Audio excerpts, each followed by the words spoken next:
Hello student, स्वागत है आप सभी का एक बार फिर से हमारे इस ऑफिशियल यूट्यूब चैनल में जिसका नाम है एसोल सॉल्यूशन। मैं चंदन कुमार हाजिर हूं आप सभी के सामने अपनी एक और नई वीडियो के साथ। सो गाइस, आज की इस नई वीडियो में हम बात करेंगे उन सभी स्टूडेंट्स के लिए जो कि दिल्ली यूनिवर्सिटी के स्टूडेंट्स हैं, चाहे वो एसओएल में, एनसी वेब में या फिर दिल्ली ही यूनिवर्सिटी के किसी भी रेगुलर कॉलेज के स्टूडेंट्स हैं और उनके पास में बीए प्रोग्राम का कोर्स है और उनके पास में पॉलिटिकल साइंस का सब्जेक्ट है। और सब्जेक्ट में भी बात करें पेपर नेम की तो अंडरस्टैंडिंग ग्लोबलाइजेशन, यानी हिंदी में बात करें तो वैश्वीकरण की समझ नाम का विषय है। तो आज की नई वीडियो उन सभी स्टूडेंट्स के लिए इंपॉर्टेंट है। सो स्टूडेंट्स, अगर आप लोग अपने ऑफलाइन एग्जाम्स की तैयारी कर रहे हैं तो आप सभी ज़रूर 10 ईयर का एनालिसिस कर रहे होंगे और आप सभी ने अगर मार्केट से क्वेश्चन पेपर डाउनलोड करें या फिर खरीदे हैं, कहीं से भी आप सभी ने वेबसाइट से क्वेश्चन पेपर डाउनलोड करें या मार्केट से खरीदें, तो सबसे टॉप पे आप सभी को यही चीज़ देखना है, नंबर ऑफ क्वेश्चन पेपर, कितने पेजेस हैं इस पूरे के पूरे क्वेश्चन पेपर में। इसके बाद में नाउ यहाँ पर आप सभी को ये चीज़ देखनी है कि यहाँ पर आप सभी को अपना examination roll number as it is आप सभी के एडमिट कार्ड यानी हॉल टिकट पर मेंशन है। ठीक इसी तरीके से यहाँ पर आप सभी को लिखना है। ये serial number of question paper है, ये आपको अपनी आंसर शीट में लिखना पड़ेगा, ध्यान रखना है। और ये यूनिक पेपर कोड है, इट मे बी चेंज, जो भी एसवेल और एनसी वेब के स्टूडेंट्स हैं, क्योंकि ये रेगुलर कॉलेज में भी है, एनसी वेब में भी है और एसवेल के स्टूडेंट्स के लिए भी है और सबका सीबीसीएस है, तो हो सकता है कि ये सेम भी हो सकता है, चेंज भी हो। बट अगर आपके पास में अंडरस्टैंडिंग ग्लोबलाइजेशन का सब्जेक्ट है तो ये इंपॉर्टेंट वीडियो है। ये पेपर जो है ये 6th सेमेस्टर वाले स्टूडेंट्स के लिए है। और अगर आपके बात की एग्ज़ाम की बात करें तो 3 घंटे का 3 आवर्स का आप सभी का ये जो है क्वेश्चन पेपर आएगा। रेगुलर कॉलेज के स्टूडेंट्स के लिए 75 मार्क्स का और जो एसओएल के स्टूडेंट्स हैं उनके लिए 100 मार्क्स का ये पूरा का पूरा पेपर आता है। रेगुलर कॉलेज के जो स्टूडेंट्स होंगे उनको 8 में से कोई 4 क्वेश्चन करने होंगे और जो एसओएल के स्टूडेंट्स हैं उनके 10 क्वेश्चन आते हैं, उसमें से कोई उन्हें 5 करने होते हैं। तो चलिए स्टार्ट करते हैं। कुछ इंपॉर्टेंट इंस्ट्रक्शंस दी गई है आप सभी के लिए, इंग्लिश और हिंदी दोनों लैंग्वेज में। जैसा कि मैंने बताया, जैसे ही आप सभी को क्वेश्चन पेपर मिलेगा तो आप सभी को क्वेश्चन पेपर के टॉप पे जो आपके रोल नंबर लिखने की जगह आएगी, यहाँ पर सबसे पहले आप सभी को अपना रोल नंबर मेंशन करना है। जो भी आप सभी का रोल नंबर होगा वो यहाँ पर आप मेंशन करेंगे। रोल नंबर लिखने के बाद में आप सभी के लिए जो भी क्वेश्चन है, इसके अंदर 8 क्वेश्चन है टोटल, इसमें से एसओएल के स्टूडेंट्स जो है उनके लिए 10 आएंगे और उसमें से 5 करने होंगे और जो रेगुलर कोई स्टूडेंट्स हैं उनके 8 होंगे और उनको 4 करने होंगे।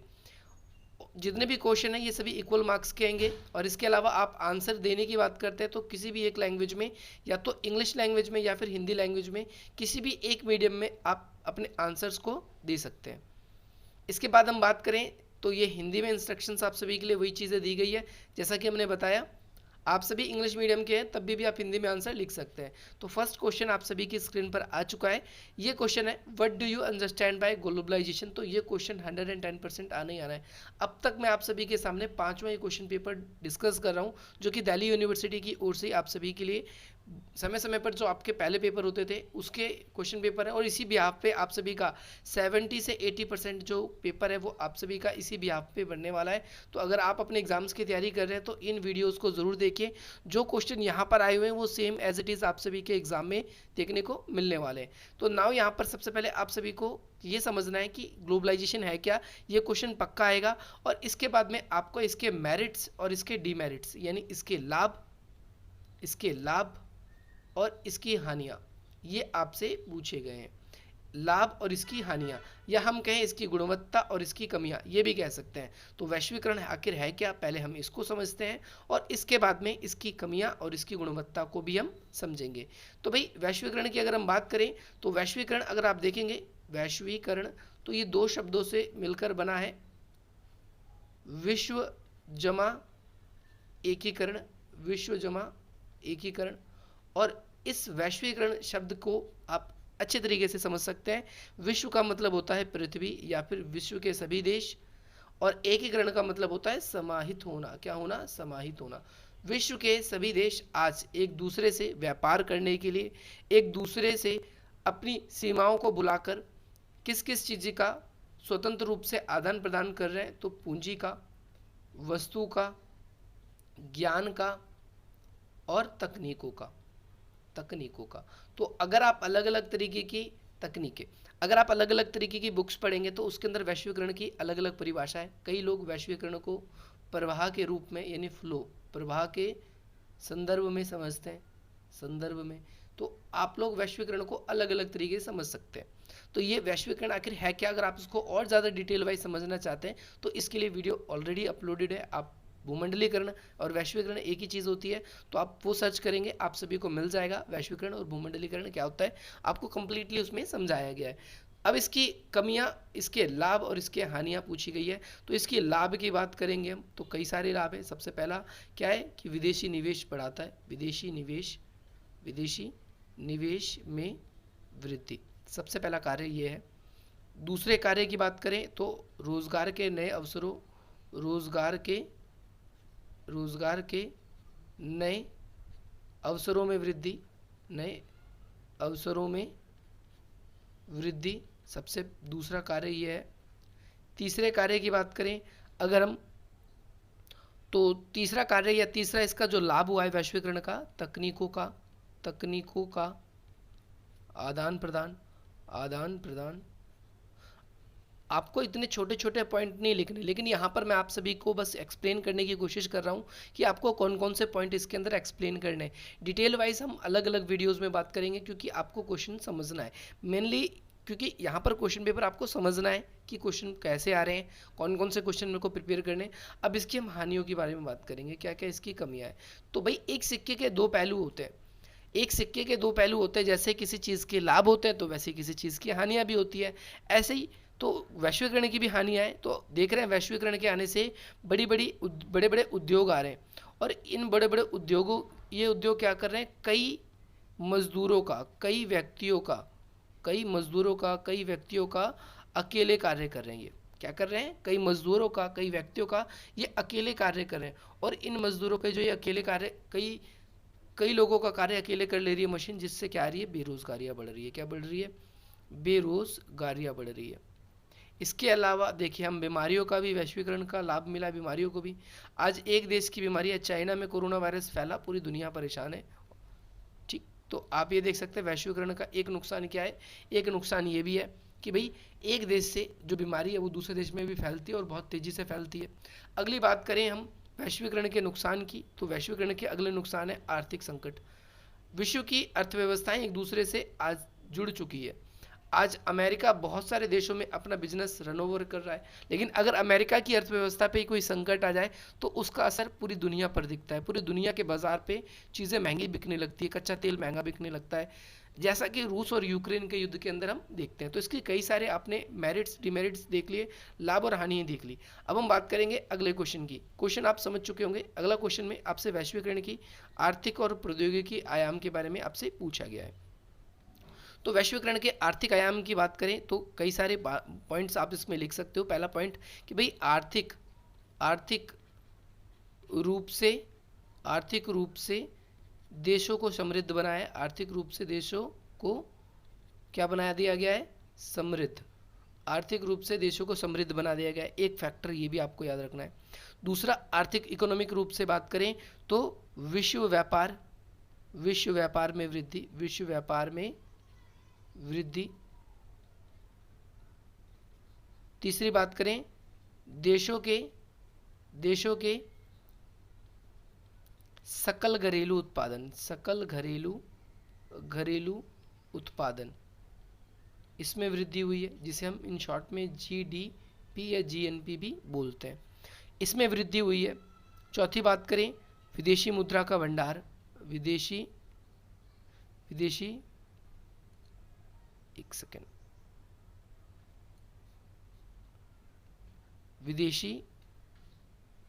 पूंजी निवेश में वृद्धि या भंडार, कुछ भी लिख सकते हो, निवेश में वृद्धि। अगली बात करें जिसे इन शॉर्ट में हम एफडीआई, फॉरेन डायरेक्ट इन्वेस्टमेंट भी कहते हैं, इसमें वृद्धि हुई।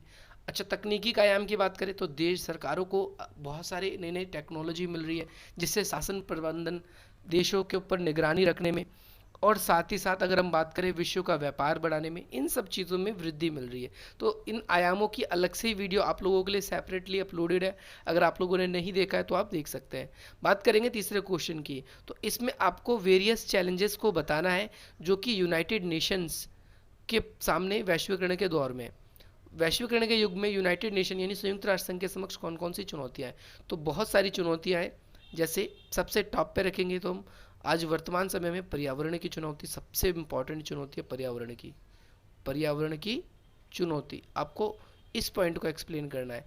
पर्यावरण की चुनौती क्यों है? कई सारे फैक्टर हैं। इसके अंदर हम देखेंगे वैश्विक ताप वृद्धि इसमें हमें दिख रहा है। वैश्विक ताप वृद्धि के बाद में अगर हम देखें जैव विविधता इसमें वृद्धि। और अगर हम तीसरी बात करें तो जो वन्य जीव जंतु है, वनों की कटाई, वन्य या वनों की कटाई, आप ये भी लिख सकते हो, वनों की कटाई। जलवायु परिवर्तन।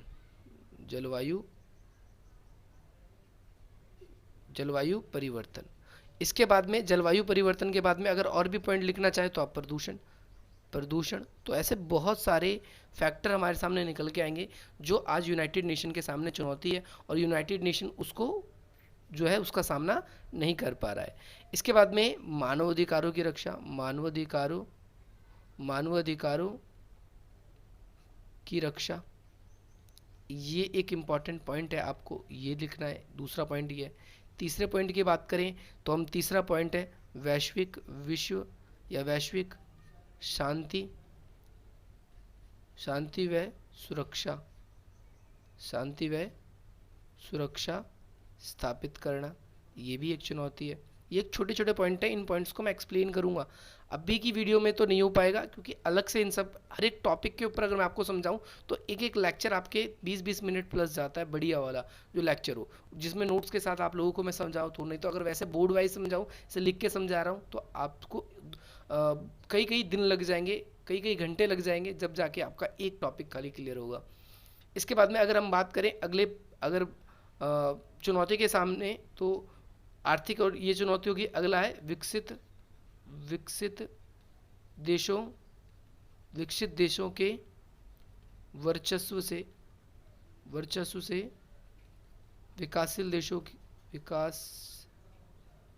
विकासशील देशों को बचाना। अगला इंपॉर्टेंट है आतंकवाद, ये भी आप लोगों को लिखना है। आतंकवाद ये भी इंपॉर्टेंट फैक्टर है। तो बहुत सारी समस्याएं हैं, अगर हम समस्याओं को लिस्टेड करेंगे तो बहुत सारी है, बट ये मेजर कुछ आप सभी को याद रखनी है। तो ये बहुत सारी चुनौतियां हैं। अगली बात करते हैं अगले टॉपिक के ऊपर, जो कि क्वेश्चन नंबर अगला है। आपको इसमें डिस्कस करना है स्ट्रक्चर और फंक्शन किसके, वर्ल्ड ट्रेड ऑर्गेनाइजेशन यानी विश्व व्यापार संगठन की संरचना और इसके कार्य। विश्व व्यापार संरचना, इसकी क्या संरचना है, इसके लिए अलग से वीडियो आएगी क्योंकि वो थोड़ी कॉम्प्लिकेटेड है, वो नोट्स के थ्रू ही आपको मैं समझाऊंगा। इसके कार्यों की बात कर लेते हैं यहाँ पर, और संरचना के साथ इसके कार्य भी हैं। तो कार्य में इसमें विश्व स्तर पर व्यापार से जुड़े नियम बनाना, ये लिख लेना है आपको, व्यापार से जुड़े नियम बनाना। ये पॉइंट याद हो गया। अगला पॉइंट की बात करें, विश्व से व्यापार से जुड़े हुए बहुपक्षीय व द्विपक्षीय समझौते करवाना, ये भी एक इम्पॉर्टेंट पॉइंट है इसी के अंदर। तीसरी अगर हम बात करेंगे विश्व व्यापार संगठन की, तो ट्रिप्स को लागू करना। ट्रिप्स क्या है, इसके लिए अलग से वीडियो है।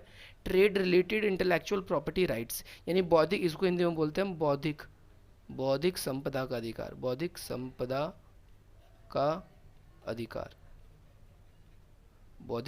का अधिकार, इसको सुरक्षित करना। जैसे आप लोगों ने कोई दवाई बनाई, वैक्सीन बनाई, उस पर आपने बहुत रिसर्च किया, बहुत ज़्यादा पैसा खर्चा हुआ और इसके बाद आपको वो काबिलियत मिली है, तो उसको कोई और ऐसे आपसे चुरा ना सके और मार्केट में उसे पब्लिक ना कर सके, ऐसे। अगला व्यापारिक विवादों को सुलझाना, ये कुछ पॉइंट हो गए जो कि विश्व व्यापार संगठन के कार्य हैं। अगली बात करते हैं हम, ओके। फिफ्थ क्वेश्चन है, do you agree environment has come under serious threat during the globalisation? क्या आपको लगता है जो ये ग्लोबलाइजेशन है इस दौर के अंदर, वैश्वीकरण के दौर में जो पर्यावरण है वो बहुत ही ज़्यादा भीषण या फिर गंभीर खतरनाक समस्या के रूप में आज उभर रही है, खतरे के रूप में उभर रही है? तो जी हाँ, बिल्कुल। जैसा कि मैंने बताया अभी ऊपर, जो ग्लोबलाइजेशन का एक नया फैक्टर है, वैश्विक ताप वृद्धि हो रही है, जलवायु परिवर्तन, जैव विविधता, बहुत सारी प्रजातियां खत्म हो रही है, आज देख रहे हैं पॉल्यूशन बढ़ रहा है, तो पर्यावरण के नुकसान में वैश्वीकरण बहुत हद तक जिम्मेदार है। आज बहुत सारी कंपनी है जिन्हें बिजनेस करने के लिए अगर अपने देश में अच्छी लाइसेंस नहीं मिल रहे क्योंकि वो पोल्यूशन ज़्यादा करती है, तो वो अपना उत्पादन दूसरे देशों में जाके कर रहे हैं, वहाँ के प्राकृतिक संसाधनों को नुकसान पहुँचा रहे हैं, क्योंकि उन्हें बिजनेस से प्रॉफिट तो गेन करना है लेकिन वो पर्यावरण की चिंता बिल्कुल भी नहीं कर रहे हैं। तो ये जो ऊपर बहुत सारी प्रॉब्लम्स हैं आप देख सकते हो आजकल के समय में, तो उन प्रॉब्लम्स को आप सबको इसमें डिस्कस करना है। क्वेश्चन नंबर 6 है, इसके अंदर आपको बताना है कि ग्लोबलाइजेशन का क्या इम्पैक्ट है, एक तो पॉवर्टी में और एक इनइक्वालिटी, यानी वैश्वीकरण ने किस प्रकार से एक तो गरीबी को और एक असमानता को बढ़ावा दिया है, प्रभावित किया है। तो मैं तो कहूँगा बिल्कुल बढ़ावा दिया है। वैश्वीकरण के कारण आज विकसित देश जो है वो पहले से ही ताकतवर है और वो गरीब देशों में, विकासशील देशों में जा रहे हैं, वहाँ पर जाने के बाद में अपना बिजनेस बढ़ा रहे हैं और उन देशों के संसाधनों को भी यूज़ कर रहे हैं और उसका सारा का सारा लाभ ले रहे हैं। एक जो अमीरी गरीब की जो खाई थी वो और ज़्यादा बढ़ती जा रही है। गरीब देश आज भी गरीब है, लेकिन आज गरीब देश फिर भी विकसित देशों के ऊपर तकनीकों के माध्यम से उसी के ऊपर उसको निर्भर रहना पड़ रहा है। तो कहीं ना कहीं अगर हम देखें तो ये वाला फैक्टर भी हमें दिखाई ज़रूर देगा, वैश्वीकरण के कारण गरीबी और असमानता बहुत ज़्यादा बढ़ रही है। नेक्स्ट क्वेश्चन है, क्वेश्चन नंबर 7 है, वैश्वीकरण के युग में अंतर्राष्ट्रीय आतंकवाद की प्रकृति और इसके उत्पन्न होने के जो कारण है। देखो कई बार क्वेश्चन हिंदी में यहाँ पर देखो सिर्फ कारणों की विश्लेषण कीजिए, अब यहाँ पर कारणों का मतलब है इसके उदय के कारण, तो कई बार हिंदी में चीज़ क्लियर नहीं होती, तो आप अच्छे से इंग्लिश भी पढ़ लेंगे। देखो लिखा हुआ है, analysis the nature and causes of international terrorism in era globalisation. वैश्वीकरण के दौर में, एरा का मतलब होता है दौर, इस दौर में जो कारण है किस चीज़ के, इंटरनेशनल टेररिज्म, अंतर्राष्ट्रीय आतंकवाद के बढ़ने के, वो आपको बताने हैं इसके अंदर। तो बहुत सारे कुछ धार्मिक कारण है, कई अपने धर्म की विचारधारा को फैलाना चाहते हैं इस वजह से, कई हैं राजनीतिक कारण है कि बहुत सारे विकसित देश है, अब ये आतंकवाद जो है इन्हें अपने आप नोट छापने की मशीन तो इनके पास है नहीं, विदेशी देशों से, राजनीतिक पॉइंट है ये वाला, विदेशों से इनको क्या मिलता है, फंडिंग मिलती है विदेशों से। अमेरिका ताकतवर देश है, जिन देशों की ये सरकार को गिराना चाहते हैं उस देशों में ये अलगाववाद, आतंकवाद, ऐसी चीज़ों को बढ़ावा देते हैं ताकि उन देश की सरकारों को ये नियंत्रित कर सकें। और अंतर्राष्ट्रीय आतंकवाद इन राजनीतिक कारणों की वजह से हो रहा है। आर्थिक धार्मिक कारण तो है ही है। अगला आर्थिक कारण की बात करें तो आर्थिक कारण ये है क्योंकि बहुत सारे देश ऐसे हैं जहाँ पर बहुत ज़्यादा प्राकृतिक संसाधन है। क्या है? प्राकृतिक संसाधन, जैसे इराक है ना, इसके अलावा ईरान है, बहुत सारे ऐसी जगहें आपको मिलेंगी, लेकिन वहाँ पर सस्टेनेबल आपको गवर्नमेंट नहीं मिलेगी। सस्टेनेबल अच्छी ताकतवर गवर्नमेंट ना होने की वजह से प्रॉब्लम क्या है, वहाँ के लोग कभी भी विकसित हो ही नहीं पा रहे। तो ये प्रॉब्लम हमें कहीं ना कहीं निकल के आती हुई दिख रही हैगी। तो सामाजिक, आर्थिक, राजनीतिक कई सारे कारण है, बौद्धिक कारण भी इसके अंदर आ जाते हैं। आप लोगों के लिए वीडियो भी जल्द से जल्द आ जाएगी। नेक्स्ट क्वेश्चन आप सभी के लिए है शॉर्ट नोट का। इसमें किन्हीं दो पे आपको शॉर्ट नोट लिखना है और इसके अंदर हम देखें तो आपके पास में 4 आते हैं। अगर आप लोगों की राइटिंग स्पीड अच्छी है तो आप इसको 100% अटेंड कीजिए, आपको ये ज़्यादा स्कोर देता है। एक नॉर्मल क्वेश्चन 20 मार्क्स का होता है, उसमें आपको 14 अधिकतम नंबर मिलते हैं, ज़्यादा से ज़्यादा मैक्सिमम बता रहा हूँ, लेकिन इसके अंदर आपको 10 में से 8 यानी 2 क्वेश्चन अटेंड करोगे तो 16 नंबर मिल जाता है। स्पीड अच्छी है तो आप इसको अटेंड ज़रूर करें। इसके बाद में यहाँ पर आपको वैश्वीकरण का सामाजिक आयाम बताना है, तो ये बहुत आसान है। वैश्वीकरण का सामाजिक आयाम, मैं कहूँ बात वैश्वीकरण के सामाजिक आयाम की, तो वैश्वीकरण का सामाजिक आयाम, विश्व में इंग्लिश की बढ़ती प्रतिस्पर्धा या इंग्लिश की बढ़ती हुई मांग, डिमांड बहुत ज़्यादा है। विश्व की एकमात्र संस्कृति का विकास होना, पश्चिमीकरण की जो बोली या पहनावा, इसमें वृद्धि होना, तो ये कहीं ना कहीं अमेरिका की जो नीली जीन्स है उसको वृद्धि मिलना, हमारी जो आपसी जो संस्कृति थी उन सब का विघटन होना, ये सारे फैक्टर इसके अंदर आते हैं। जैव विविधता, इसकी वीडियो ऑलरेडी अपलोडेड है, अगर आप लोगों ने नहीं देखा है तो देख सकते हैं। जैव विविधता का मतलब ही होता है, जैव 2 शब्दों से मिलकर बना है, जैव और विविधता। विविधता का मतलब होता है अंतर पाना। जो जीवों में अनुवांशिक अंतर पाए जाते हैं उसे ही जैव विविधता कहते हैं। अगर हम देखें डॉग्स की प्रजाति में तो बहुत सारी आपको प्रजाति मिल जाएगी जो कि अलग अलग प्रकार के होते हैं, जिसके अंदर कुछ होते हैं जो जर्मन शेपर्ड, कोई लैब्रा का, कोई नॉर्मल है, कोई बुलडॉग है, कोई बहुत तरह की प्रजातियाँ हैं, कोई हच वाला है, वोडाफोन वाला हमारा छोटा सा। तो इस तरीके से हम देखें तो बहुत सारी प्रजातियां हैं। अब ये पेड़ पौधों में भी है, अब इसके बहुत सारे लाभ हैं। आपको अलग अलग तरह की सब्जी रोज़ खानी होती है, मम्मी साग नहीं बनाना, भिंडी नहीं खाना, ये नहीं खाना, तो ये हमारी अलग अलग जैव जो हमारी विविधता है, डाइवर्सिटी है, तभी तो हम अलग अलग प्रकार की चीज़ों को खा भी पाते हैं।